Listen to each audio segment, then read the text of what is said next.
Bonsoir mes frères, mes sœurs dans le Seigneur. Je rends grâce à Jésus-Christ, notre Père, notre Dieu, notre Créateur, notre tout.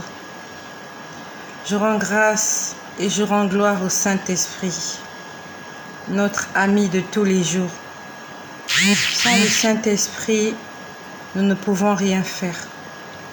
Sans le Saint-Esprit, c'est impossible de faire quoi que ce soit. Il faut que nous puissions aspirer à la présence du Saint-Esprit dans nos vies. Je viens vous faire ce message sous la recommandation du Saint-Esprit. Je sais qu'il se fait tard. Plusieurs personnes dorment déjà. Mon frère Pépin ne dort pas encore. Mon frère Pépin ne dort pas encore. Merci Seigneur pour ce 22 mai. Ma sœur Leslie ne dort pas encore. Elle n'a pas sommeil. Vous n'avez pas sommeil. Que le Seigneur Jésus-Christ vous fasse du bien là où vous vous trouvez. Gloire à Jésus. Je viens vous parler de la part du Saint-Esprit. Hier, je n'ai pas fait de vidéo. J'étais très occupée pour des raisons professionnelles. J'étais très occupée. Mais aujourd'hui, j'aimerais vous parler du Saint-Esprit. Pourquoi je vous parlais du Saint-Esprit? C'est parce qu'il m'a parlé. Il m'a dit certaines choses que je ne peux pas garder pour moi-même. Il m'a dit, tu vas le leur dire pour aller fortifier leur foi. La Bible nous dit, exhortez-vous par des psaumes, par des enseignements, par des louanges, des adorations.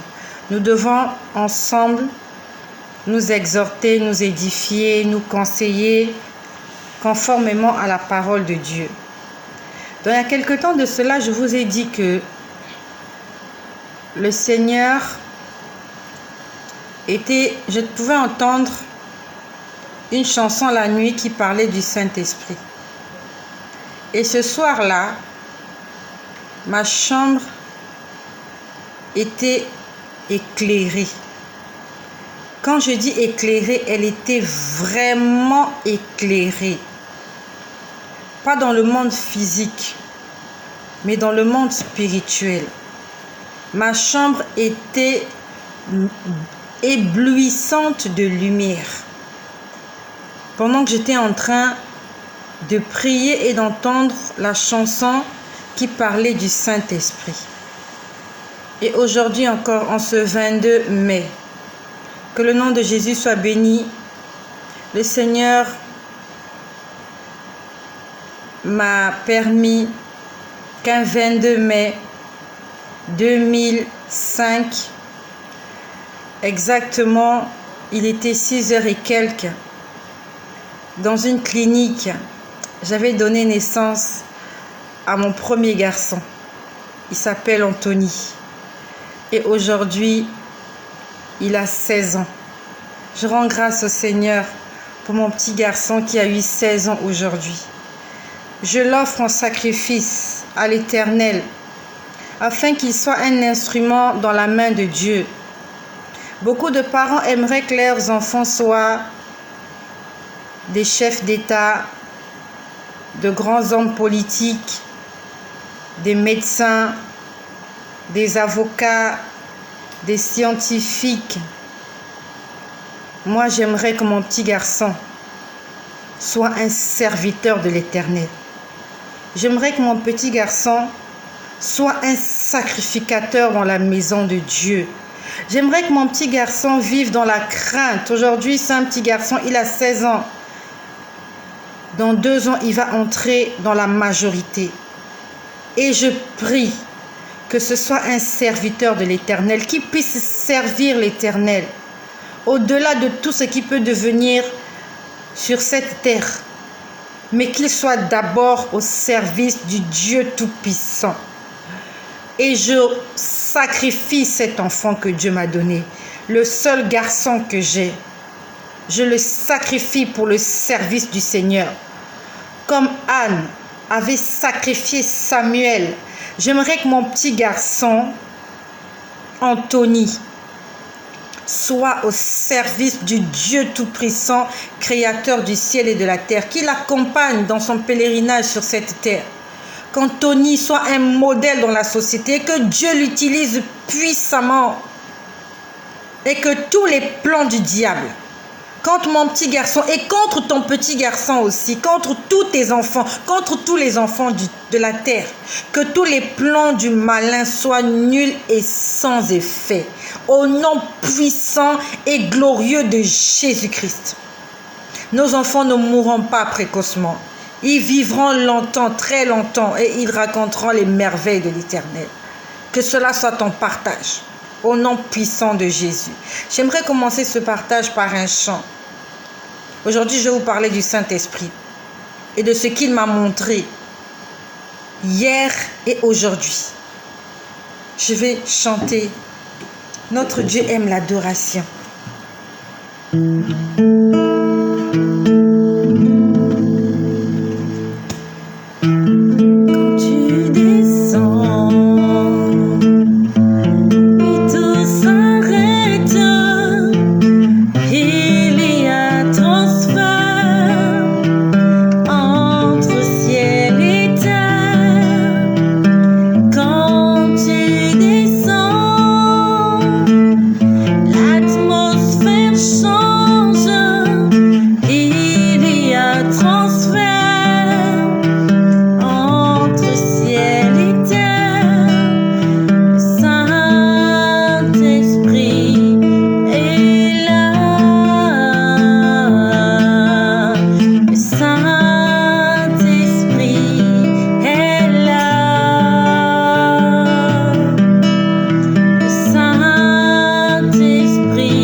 Les stériles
gloire de Jésus-Christ, notre Seigneur et notre Dieu. Aujourd'hui, nous sommes samedi le 22 et je vais encore dormir par terre ce soir parce que j'ai pris goût à dormir par terre. J'aime passer du temps dans la prière. C'est incroyable. Si tu n'arrives pas à passer du temps dans la prière, c'est parce que tu n'as peut-être jamais expérimenté la puissance de Dieu. Moi aussi, avant, je n'arrivais pas à prier des minutes. Je priais à peine 2 minutes et je n'avais plus rien à dire. Aujourd'hui, j'arrive à prier des heures. J'arrive à prier toute la nuit grâce au Saint-Esprit. Donc, j'aimerais vous dire que hier, le Saint-Esprit, merci Leslie pour les vœux. Merci, joyeux anniversaire. Merci Leslie. Bonsoir ma sœur Tatiana, que le Seigneur te fasse du bien là où tu te trouves. Ça fait tellement longtemps, c'est vrai. C'est vrai, j'ai vu ton message, tu fais des cours, je te comprends, oui. Il faut aller à l'école, il faut réussir dans la vie. La prière, c'est bien, et c'est pas suffisant. Il faut aussi savoir gagner sa vie. Il faut aller à l'école, terminer ses études, chercher du travail. Je suis de garde. Ah, ok, c'est pour ça que je te vois ce soir. Mais écoute, je te bénis là où tu te trouves. En tout cas, que le Seigneur te fortifie et surtout que tu sois un moyen d'accompagnement pour les patients qui sont sous ta responsabilité. Parle-leur de Jésus. Le Seigneur t'a mis dans cet endroit, c'est pas par hasard. Quand quelqu'un est à l'hôpital, c'est que la personne est désespérée. La personne est dans l'attente de la guérison. Donc toi, que le Seigneur puisse t'utiliser comme instrument dans cet endroit. Tu viens, pendant que tu montes la perfusion, pendant que tu es en train de prendre la température à la personne, tu lui parles de Jésus. Tu lui dis, Jésus va te guérir, est-ce que tu crois? Est-ce que tu crois que Jésus peut... Est-ce que je peux prier pour toi? Ça a de l'effet. Même si automatiquement, à l'instant même, tu ne vois pas les résultats, mais laisse le Seigneur faire le reste. Toi, tu déposes juste la sémence. Laisse le Seigneur faire le reste. Là où tu es, il faut que tu sois un instrument dans la main de Dieu. Il faut que tu sois un évangéliste. Et surtout un modèle. Il faut que les gens t'apprécient. N'oublie pas que tu as une carrière. Donc, ce que tu es en train de faire aujourd'hui pourra demain payer. Si aujourd'hui tu impactes les patients qui viennent dans ton hôpital ou bien dans la clinique où tu te trouves, un jour ils diront, j'avais rencontré une dame, une infirmière là, elle a marqué ma vie. Je dois aller la chercher. Parce que j'ai appris quelque part qu'on est en train de chercher une femme pour la nommer ministre de la santé. Un jour on viendra te chercher parce que tu as su impacter l'endroit dans lequel Dieu t'avait mis afin d'évoluer. Que le Seigneur te fasse du bien, ma sœur Tatiana. D'accord. Merci. Que le Seigneur te fasse du bien. Donc, j'aimerais vous parler de ce que le Saint-Esprit m'a montré. C'est vraiment des choses dont je me souviens. Parce que je vois tellement de choses. Je n'ai pas tout noté. Mais je me souviens juste. Je crois que ça fait quelque temps de cela. Je vous ai parlé de la Pentecôte. Le Seigneur, ça fait 2 ou 3 semaines, il fait que me parler de la Pentecôte. Donc, en fait, il me parle de l'effusion du Saint-Esprit. Il me montre la pluie qui tombe comme ça. Il est en train de me parler beaucoup du Saint-Esprit. Et c'est lui-même le Saint-Esprit qui me parle. Le Saint-Esprit a une voix très douce. Il parle doucement. Il parle comme un ami. Comme un ami qui te respecte. Vous savez, notre Dieu est très poli. Jésus-Christ est très poli. Quand il vient te parler avec respect. Le Seigneur, quand il vient te parler, au départ, il ne gronde pas encore. C'est vrai qu'il arrive qu'il puisse hausser le ton. Mais il hausse le ton quand il veut juste attirer ton attention. Mais quand Dieu te parle, normalement, Dieu te parle avec douceur.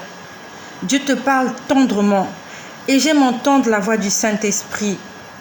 Il parle doucement. Peut-être que tu n'entends pas cette voix-là. Il faut que tu demandes. Demande juste. Dis-lui, Saint-Esprit, j'ai envie d'entendre ta voix. Je peux te dire que c'est réconfortant lorsque tu entends, lorsqu'il t'a dit un mot. Lorsqu'il t'a dit un mot, tu es content. Tu es tellement content parce que ce mot-là, ça signifie tout. Ça signifie la présence de Dieu dans toi. Il faut que tu aspires au Saint-Esprit. dans tes prières que tu dises, Saint-Esprit, remplis-moi de ta présence. Dans tes prières que tu dises, Saint-Esprit, j'ai envie d'entendre ta voix. Pourquoi il n'y a que maman Estelle qui entend ta voix? Il n'y a pas que moi. Dieu veut aussi te parler. Mais le problème, c'est que est-ce que tu lui laisses le temps de te parler? Quand je vais terminer cette vidéo, je vais lire mon chapitre. Je suis actuellement dans Naoum. Je vais lire mon chapitre de Naoum et je vais m'allonger par terre. Je vais commencer à prier. Je vais commencer à adorer Dieu jusqu'à ce que je m'endorme. Je me réveille et je veux faire ça toute la nuit jusqu'à demain matin. Donc hier, dans l'après-midi, j'étais en train de prier. Comme il est écrit dans Habakkuk au chapitre 2, j'étais à mon poste. J'étais à mon poste en éveil. Parce que tu peux être à ton poste, mais tu n'es pas en éveil. Tu peux être à ton poste, mais tu es en train de dormir. Habakkuk dit, j'étais à mon poste et j'étais en éveil. Ça veut dire qu'il ne dormait pas. Il n'y avait pas le sommeil spirituel. Quel est ton poste? Quel est ton grade? Quel est ton titre? Quel est le travail que tu fais dans la maison de Dieu? Tu es peut-être protocole, tu es peut-être chantre, tu es peut-être pasteur, tu es peut-être évangéliste, mais est-ce que tu es en éveil? Est-ce que tu as l'esprit éveillé? Parce que c'est quand on a l'esprit éveillé qu'on voit le danger arriver. Ce n'est pas le fait d'être seulement à ton poste. Tu dois non seulement être à ton poste, mais tu dois être éveillé. C'est comme une sentinelle, un vigile. Il est à son poste, mais il est en train de dormir. Dans la nuit, pendant qu'il dort, le malfaiteur viendra. Il viendra voler, détruire, égorger et tuer. Tu dois être non seulement à ton poste, mais tu dois être en éveil. Tu dois être éveillé. Et là, on parle de l'éveil spirituel. Donc, j'étais à mon poste hier, dans l'après-midi. J'étais en train de prier. Pendant que j'étais en train de prier, le Seigneur m'a montré certaines choses. Et après, il me les a expliquées. Le Seigneur me montre au départ, il y avait une voie goudronnée. C'était une autoroute. Alors, il y avait des véhicules qui partaient et d'autres qui revenaient. Et, vous savez, dans les pays développés, il y a des voies qui sont construites sur des ponts. Vous voyez? La voie est construite sur un pont. Et en dessous, il y a un bateau ou des bateaux qui peuvent passer. Pour ceux qui n'ont jamais vu cela, ça se passe aussi dans des films. Il y a des films comme ça où vous voyez, il arrive un moment où on bloque la circulation. Et il faut que le pont se lève, il faut que la voie s'écarte afin que le bateau puisse passer. Je bénis toutes les personnes qui sont là. Je te bénis, ma sœur Astino. Ma sœur Astino, je te bénis, que le Seigneur se souvienne de toi, qu'il te fasse du bien et qu'il exauce tes prières. Que tu fasses de l'Éternel tes délices afin que le Seigneur te donne ce que ton cœur désire. Je suis en train de parler à ma sœur Astino. Donc, je pouvais voir cette route-là. Il y avait des véhicules qui allaient et qui revenaient. Et alors, je vois le pont, je vois la route en train de se briser en deux. La route se brisait en deux. Mais ce n'est pas parce qu'il y avait un bateau qui allait passer. Ce n'était pas parce qu'il y avait un bateau qui allait passer.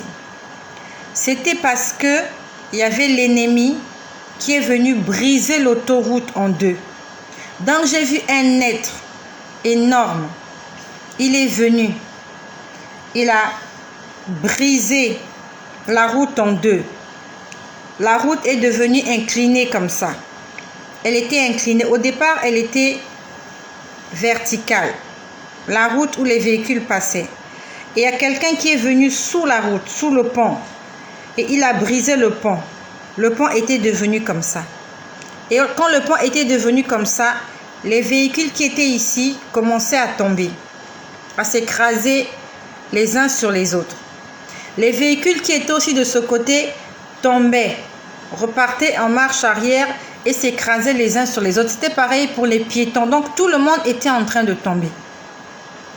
Mais parmi les gens qui tombaient, j'ai vu une personne. elle s'est agrippée à une barre de fer.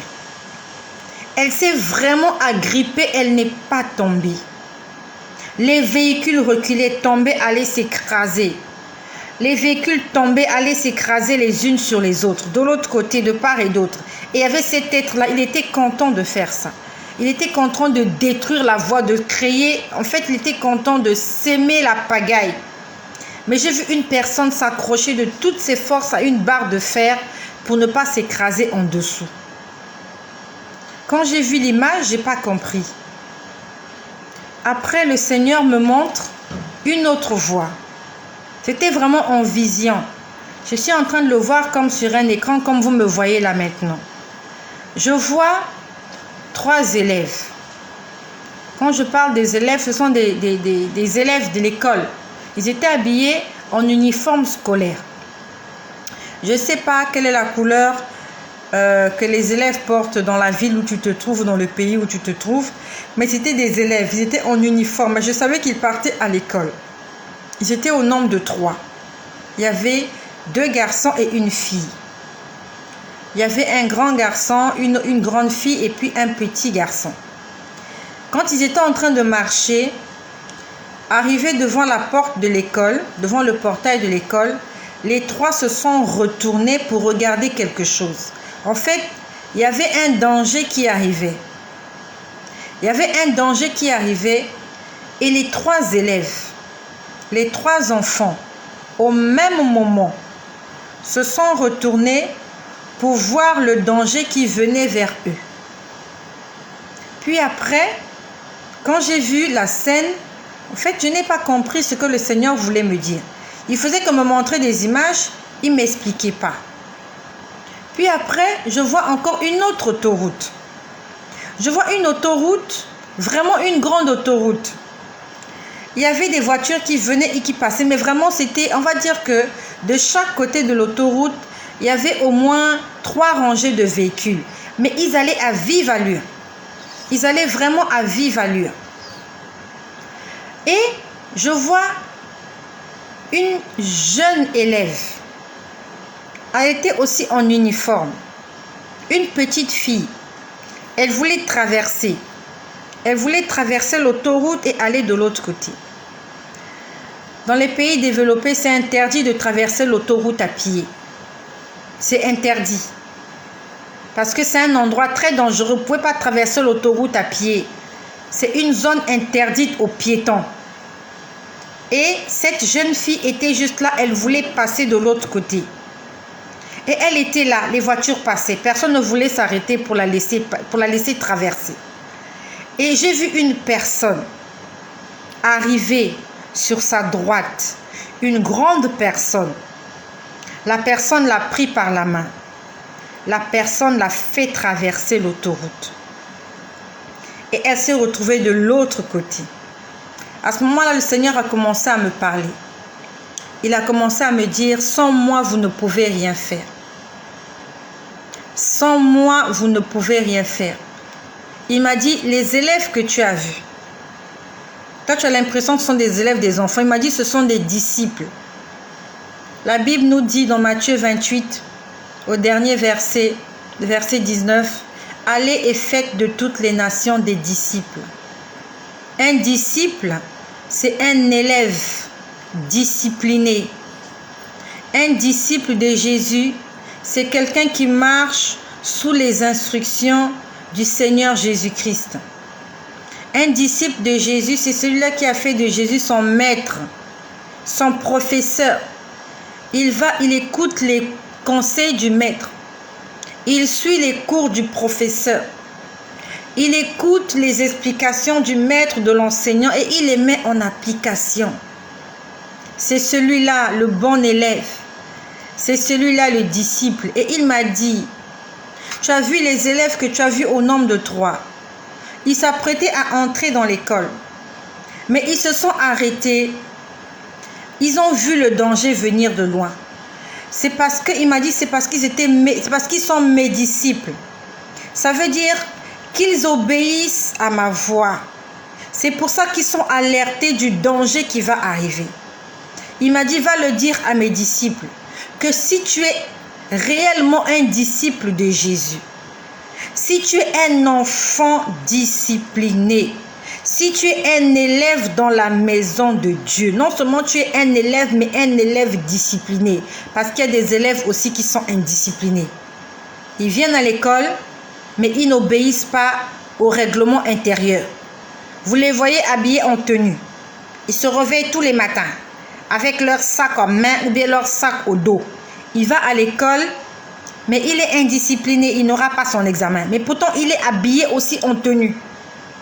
Là, le Seigneur me parlait des élèves disciplinés. Il m'a dit, les élèves que tu as vus, ce sont mes disciples.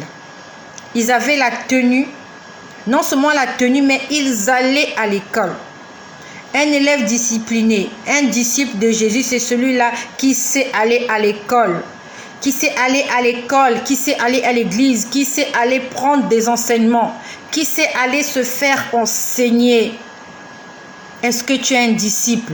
Tu restes juste là sur les réseaux sociaux en train d'écouter les prédications toute la journée, toute la vie. Tu ne vas même pas à l'église. La Bible nous dit, je suis dans la joie quand on me dit allons à la maison de l'Éternel. C'est le psalmiste qui parle. Il est dans la joie quand il va à la maison de l'Éternel. Car c'est là-bas que l'Éternel déverse sa bénédiction. Toi, tu es un élève juste sur les réseaux sociaux. Tu écoutes juste la prédication toute la journée. Tu ne vas pas à l'église. Demain, c'est dimanche. Tu n'iras pas à l'église. Pendant que les autres sont à l'église en train de prier, toi, tu es à la maison, tu vas faire le ménage.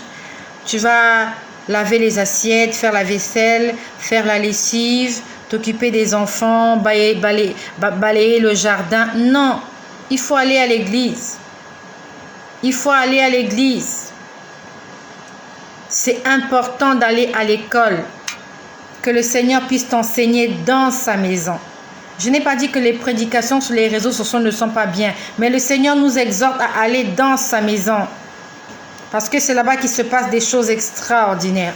La présence de Dieu que tu cherches à la maison que tu n'arrives pas à trouver, peut-être que tu vas la trouver à l'église.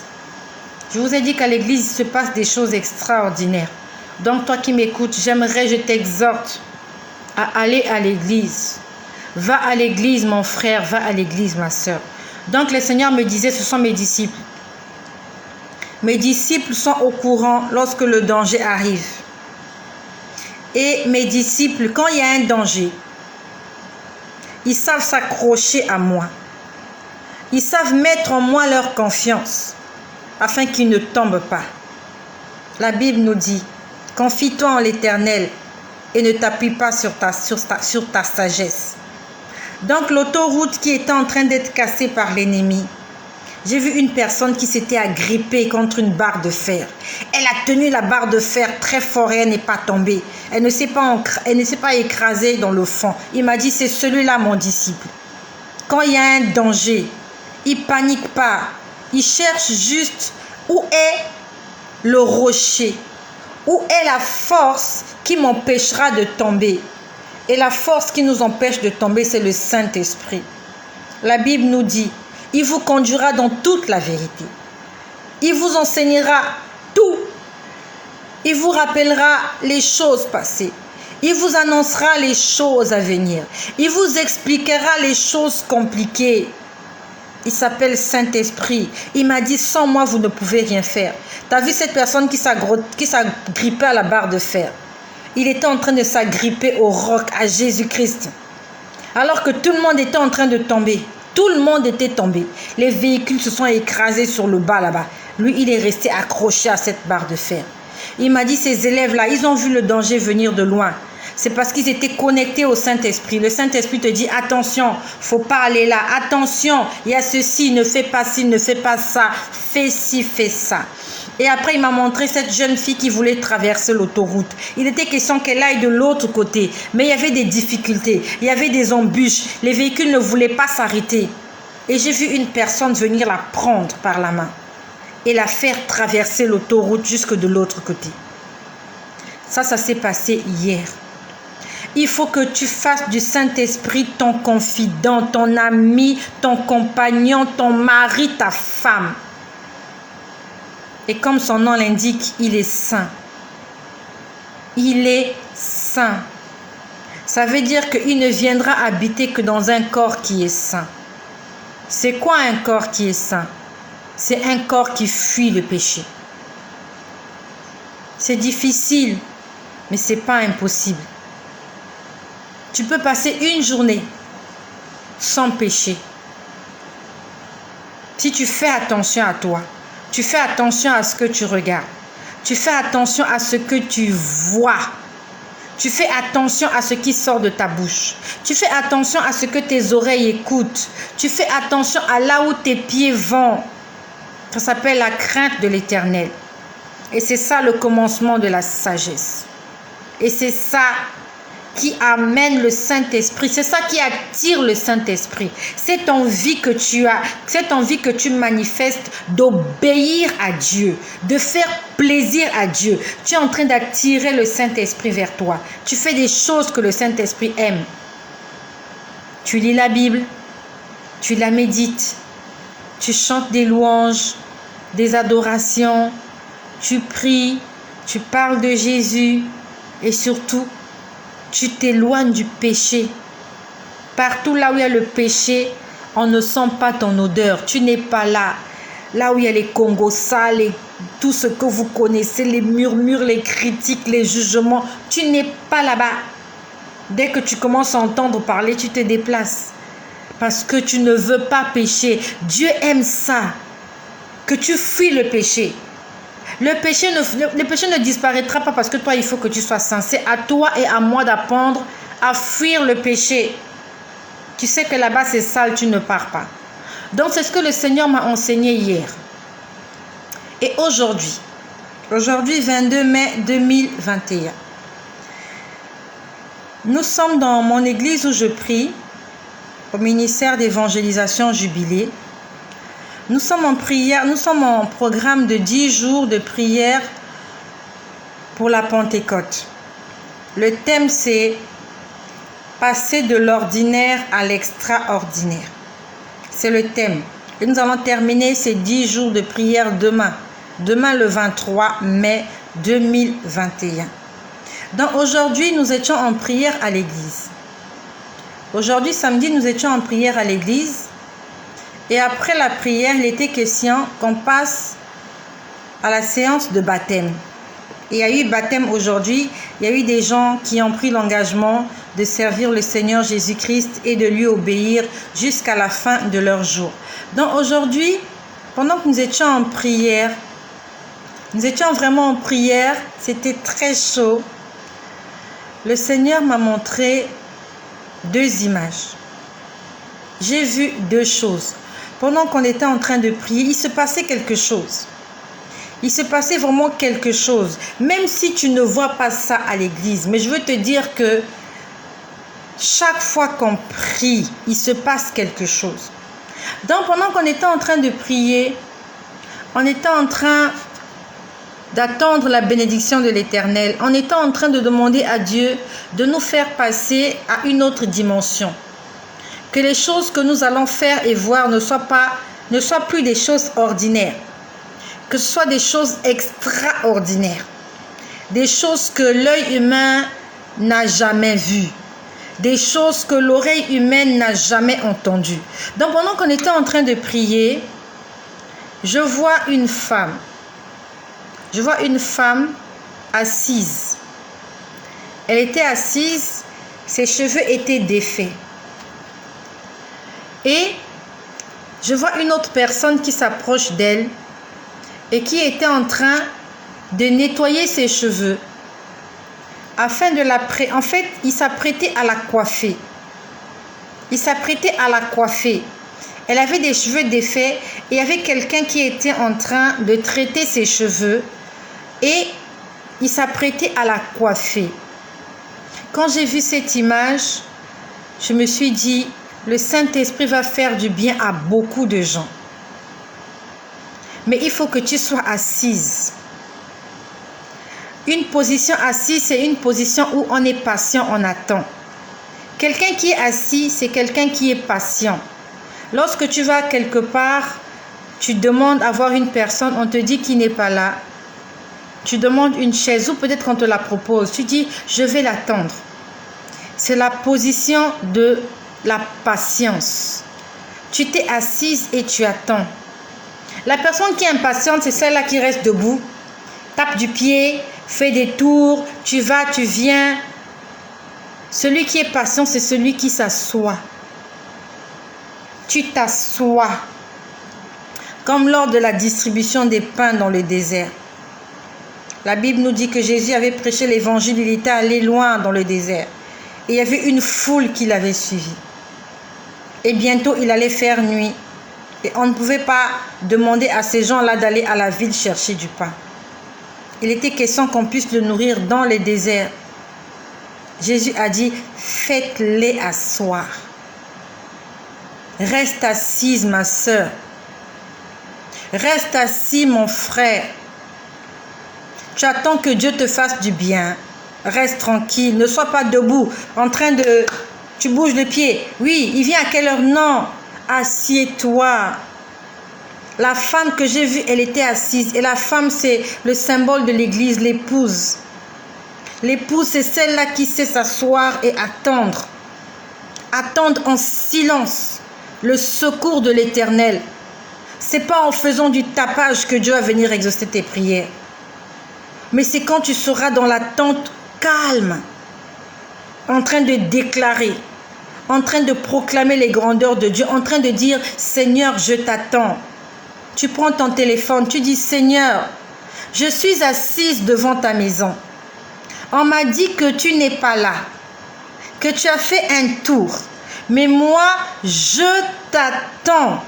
Je ne suis pas pressée parce que je sais ce que tu viendras me donner. Ce que tu veux me donner a de la valeur. Et j'aimerais l'attendre là. Je suis assise devant chez toi. Même si tu allais mettre des heures là où tu es parti, je sais que tu vas revenir dans ta maison tôt ou tard. Et tu me trouveras devant ta porte. Si tu es debout, tu vas te fatiguer. Si tu es debout, tu seras impatient. Tu auras mal aux pieds. Tu auras tellement mal aux pieds que tu seras poussé à repartir chez toi. Mais quand tu es assis, tu ne te fatigues pas. Tu as le temps de réfléchir. Est-ce que mon ami, est-ce que tu es assise? Est-ce que tu as la position assise? Parce que la femme que j'ai vue ce matin, ce n'est pas seulement dans mon église que ça se passe. Quand le Seigneur me révèle ces choses, c'est pour tout le corps du Christ, partout dans le monde entier. Est-ce que tu es assise? Ou bien tu es debout, en train de faire des va-et-vient. Tu es impatiente, tu parles, tu boudes, tu boudes, tu boudes, tu boudes. Ah, il m'a dit qu'il serait là. C'est un rendez-vous. Elle est où? Il est où? Non. Dieu n'est pas menteur. Qui t'a donné rendez-vous à 15 heures? Peut-être que tu es venu un peu plus tôt. Dieu ne vient jamais en retard. Le rendez-vous, c'était à 15 heures. Peut-être que tu es arrivé à 14 heures. 14h50, tu ne l'as pas vu, tu commences à t'enflammer. 14h50, ce n'est pas 15 heures. 14h58, ce n'est pas 15 heures. 14h59, ce n'est pas 15 heures. 15 heures, c'est 15 heures. Tu es arrivé 3 minutes avant. Patiente. Il te reste encore 3 minutes. Tu verras qu'il viendra à l'heure qu'il a fixée. Il y a un temps fixé pour l'accomplissement de ta bénédiction. Il y a un temps fixé. Si Dieu a dit qu'il viendra te rendre visite le 23 mai 2021 à 10 h, il sera là au rendez-vous. Toi, tu l'attends le 22, il ne viendra pas le 22. La carte d'invitation, c'était marqué le 23. Reste tranquille. Reste à ton poste, en état de veille et assise. Quand tu es assis, l'ennemi ne peut pas te voir. Parce que tu as la position assise. On va dire que tu es un peu invisible. Mais quand tu es debout, tu te fais remarquer. On va dire, regardez, il est debout là-bas. Mais quand tu es assis, Dieu fait en sorte qu'autour de toi, il y ait de l'herbe. Et cette herbe-là te cache. Tu es invisible en face de l'ennemi parce que tu es assis dans l'herbe, dans le désert. Lorsqu'il y avait toute cette foule qui avait suivi Jésus, la Bible nous dit qu'ils étaient assis dans l'herbe. Dans l'herbe. Lorsque nous voyons dans les documentaires des animaux, les prédateurs qui cherchent les proies, ils se cachent dans l'herbe. Parce que dans l'herbe, on est invisible. On est confondu avec l'herbe. Toi, tu te lèves, tu es debout, tu attends Dieu debout. On va tirer sur toi, on va te fusiller. Assieds-toi. Dieu fera pousser de l'herbe autour de toi. Tu seras invisible. L'ennemi va te chercher. Elle est où? Il est où? Non. La cible n'a pas été détectée. Mais la cible est là, mais elle est assise dans l'herbe. Mon frère, ma soeur, le Seigneur est en train de nous parler. Il m'a dit, sans moi, vous ne pouvez rien faire. Sans le Saint-Esprit, vous ne pouvez rien faire. Puis après, c'était ce matin. Puis après, j'ai vu une coupe. J'ai vu une coupe en or. Et dans cette coupe en or, il y avait des espèces de petits pains bien faits.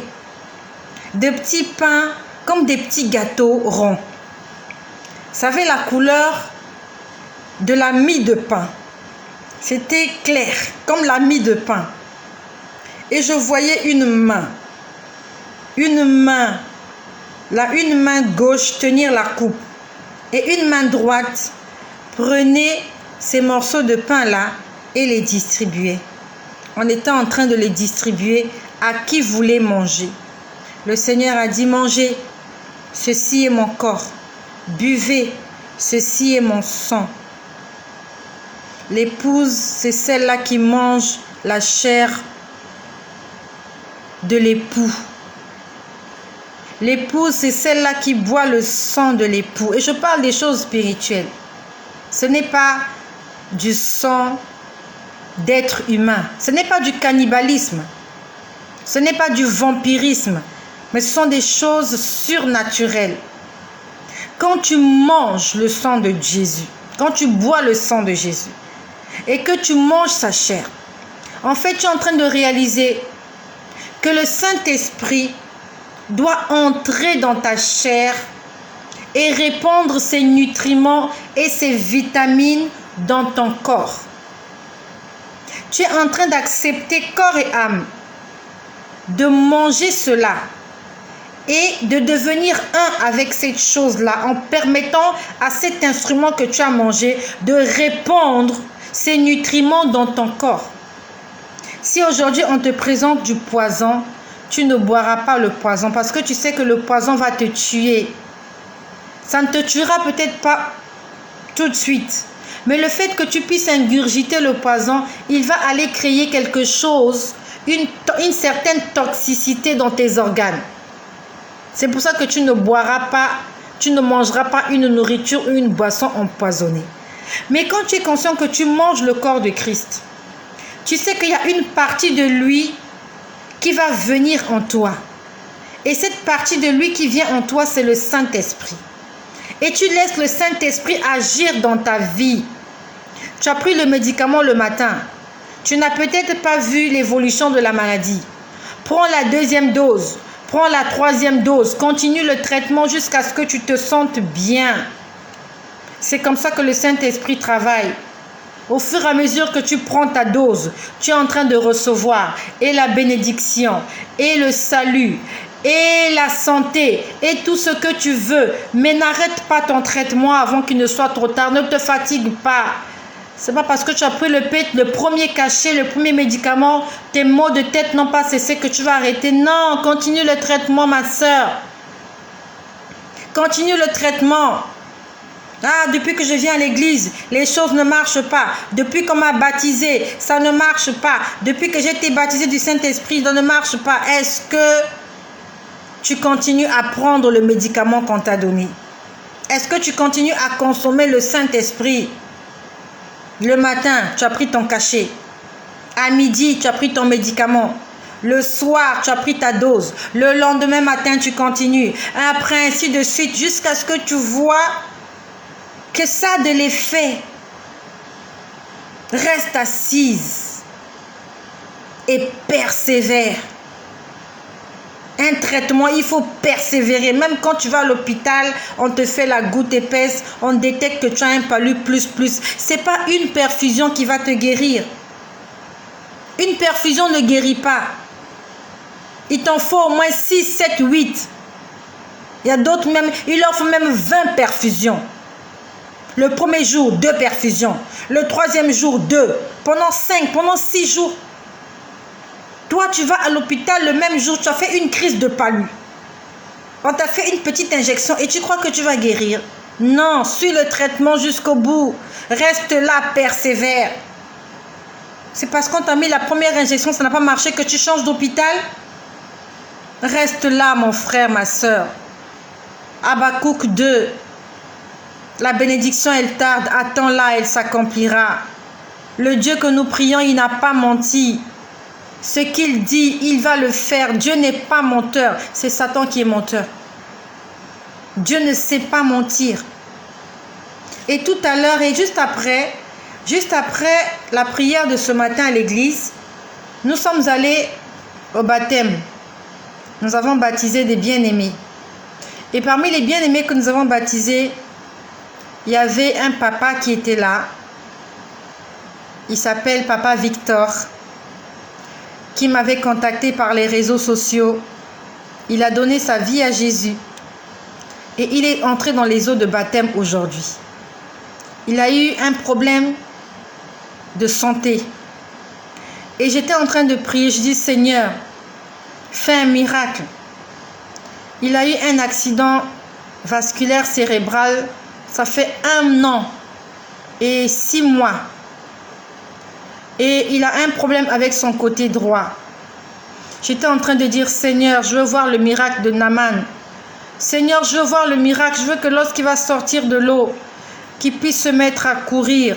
J'ai dit, Seigneur, je veux voir ce miracle-là. Ça ne s'est pas passé comme je l'ai demandé. Rien ne s'est passé. Nous avons fini la séance de baptême et nous sommes rentrés chez nous. Et dans l'après-midi, j'étais en train de prier. Je disais, Seigneur, je veux vraiment que tu te manifestes dans la vie de ce père de famille. Je veux que tu te manifestes. Il a été soutenu dans cette décision qu'il a prise. Il est accompagné de ses 3 filles aujourd'hui. Ces filles l'ont accompagné jusque dans les eaux de baptême. Elles ont immortalisé le moment. Elles l'ont filmé dans l'eau. On s'est pris en photo. C'était des moments extraordinaires.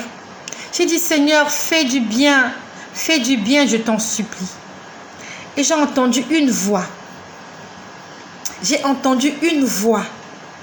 La voix m'a dit exactement ceci.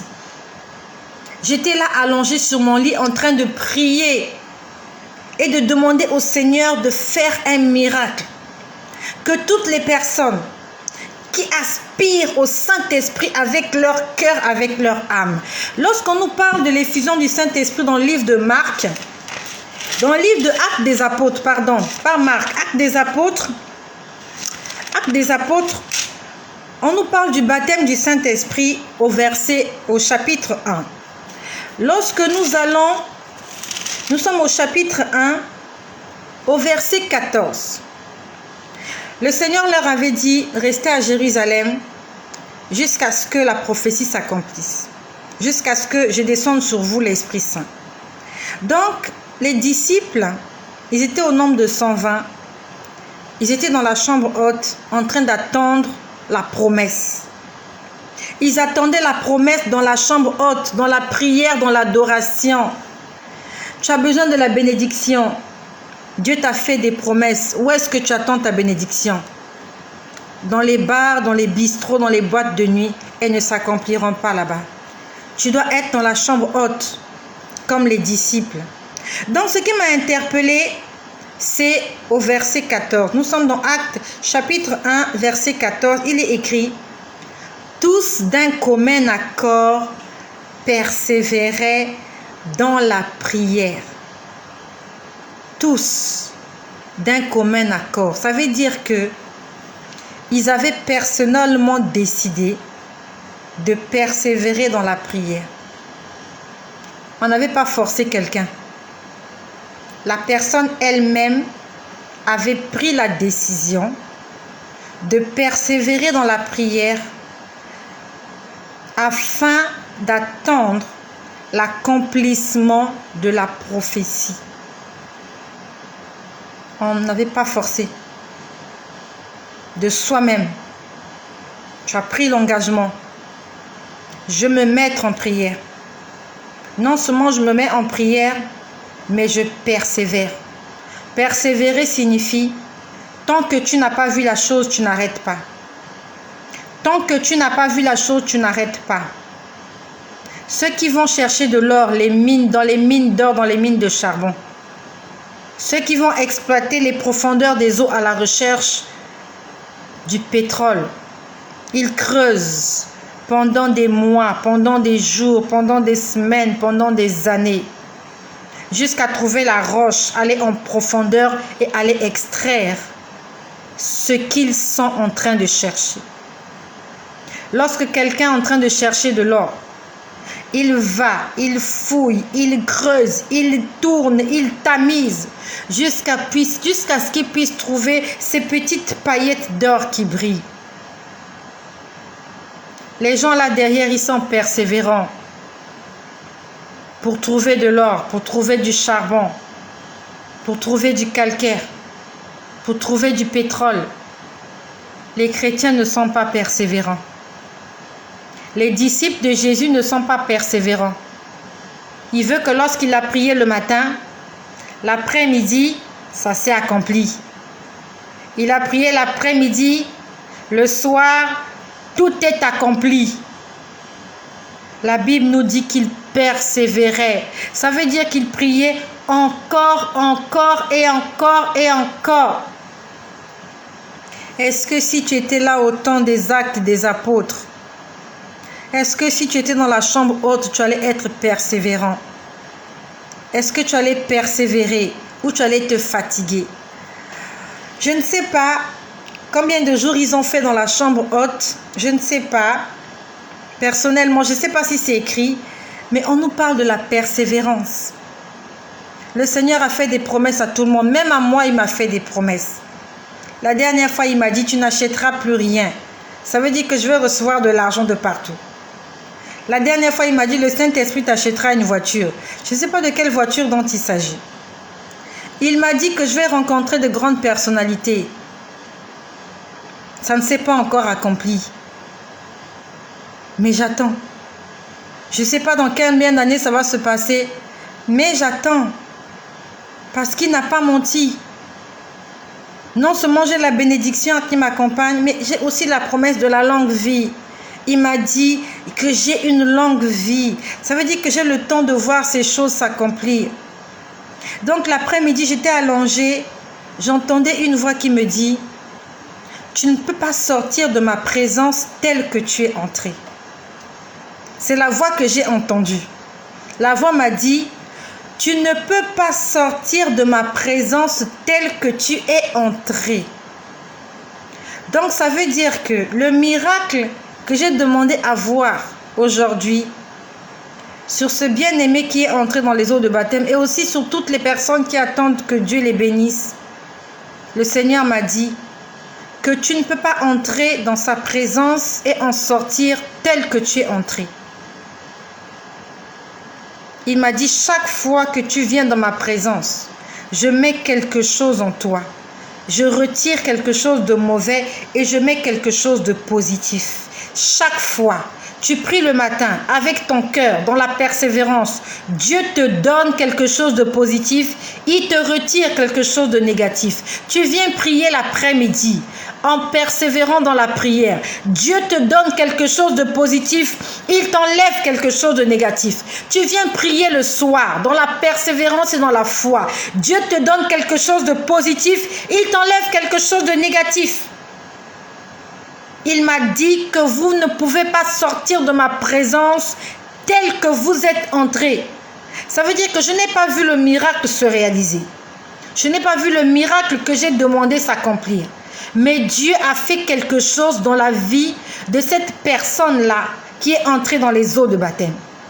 Dieu a fait quelque chose dans la vie de toutes les personnes qui sont en train d'attendre le secours de l'Éternel. Peut-être que tu n'as pas encore vu ça, mais chaque fois que tu entres en présence de Dieu, tu en sors avec une partie de lui. Il te donne une portion de lui. Il te donne une portion encore et encore.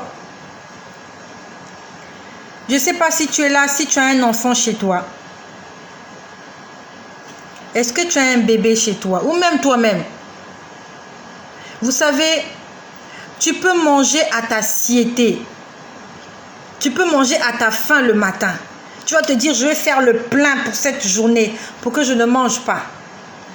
Tu vas boire du lait, tu vas boire du coca au petit déjeuner. Mais je peux te rassurer que 5 heures plus tard, tu auras toujours faim. La dose que tu as prise le matin ne peut pas t'accompagner jusqu'au soir. Ce n'est pas possible. Tu auras besoin de recharger les batteries. C'est pour ça que nous sommes obligés de manger petit déjeuner un peu, déjeuner un peu, pour les petits enfants le goûter, et le soir c'est le dîner ou le souper pour certaines personnes. Des petites doses pour tenir le coup. Un peu, un peu. Un peu le matin, un peu à midi, un peu le soir. Toi, tu n'aimes pas la présence de Dieu. Toi, tu veux entrer dans la présence de Dieu qu'il te donne le matin. Le pain, le lait, le manioc, le foufou, tout ce que tu connais. Ce n'est pas possible. Il y a un temps pour toutes choses. Le matin, c'est le petit déjeuner. À midi, c'est le déjeuner. Le soir, c'est le dîner. À 16 heures, c'est le goûter. Au fur et à mesure, tu entres, il te donne quelque chose. Tu entres, il te donne quelque chose. Soyons patients. Il m'a montré des gens en train de marcher. Ça s'est passé cet après-midi. J'ai vu une foule de gens en train de marcher. Ils faisaient tomber la pluie sur eux. La pluie tombait sur eux. Ils étaient... La pluie tombait, mais ils ne se mouillaient pas. Ils avaient des blousons pour ne pas avoir froid. J'ai vu ça comme ça. Il a fait tomber la pluie. La pluie tombait, c'était des cordes, des grosses cordes qui tombaient. Il faisait tomber la bénédiction. Il faisait tomber la bénédiction. Les gens ne se mouillaient pas. Ils étaient juste trempés, mais d'une façon surnaturelle. Fais du Saint-Esprit ton ami. Fais du Saint-Esprit ton camarade. Il aime la sainteté. La bénédiction, elle tarde. Tu trouves qu'elle tarde? Oui, peut-être qu'elle tarde. Mais Dieu ne vient jamais en retard. Il ne vient jamais en retard. Il sera là à temps. Assieds-toi. Prends place.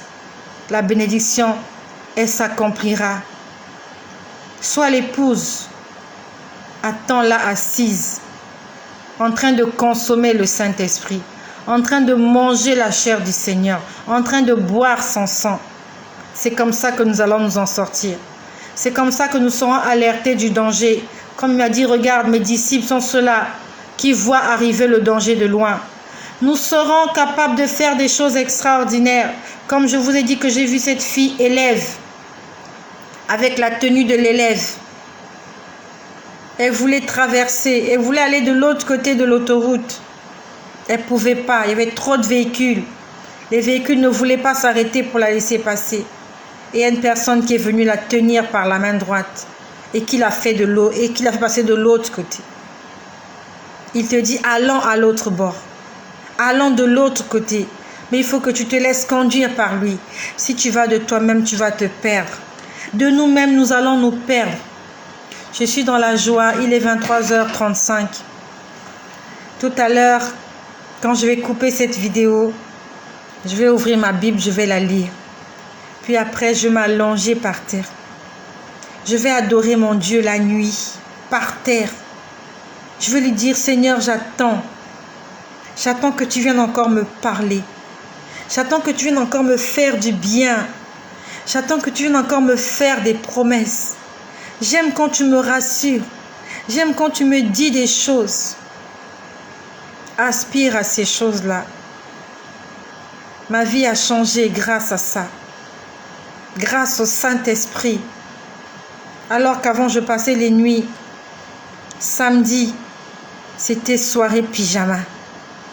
Tous mes samedis, c'était soirée pyjama. Tous mes vendredis, samedis, c'était soirée pyjama. Aujourd'hui, depuis que Jésus m'a converti, toutes mes soirées sont des soirées prières. Veillées de prière. Je bénis ma sœur Astine Okams qui est là. Je bénis ma sœur Marcel. Je bénis Bibonheur, mon frère Pépin. Je vous bénis tous, vous qui êtes là. Que le Seigneur se souvienne de vous. Je vois ma sœur Raïssa Kams qui est là aussi. Je vois Tatiana. Que le Seigneur vous fasse du bien. Aspirez à la présence du Saint-Esprit. Dans tes prières, dis, Saint-Esprit, remplis-moi. Saint-Esprit, je veux de toi. Saint-Esprit, parle-moi. Saint-Esprit, dis-moi des choses. Saint-Esprit, je veux être ton ami. Il faut que tu le déclares dans tes prières. La nuit, ta chambre sera éclairée. Il y aura des anges autour de toi qui vont veiller sur toi. Ce soir-là, quand j'entendais des gens chanter, Saint-Esprit, Saint-Esprit, ma chambre était éclairée, mais dans le monde invisible. Pas physiquement, mais c'était des choses surnaturelles. Il y avait de la lumière dans ma chambre. Soyez bénis chez vous. Et si ce partage t'a fait du bien, ne sois pas égoïste.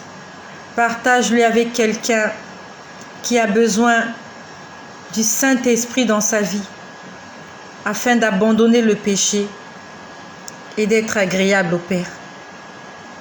Bonsoir chez vous et que le nom de Jésus-Christ soit glorifié.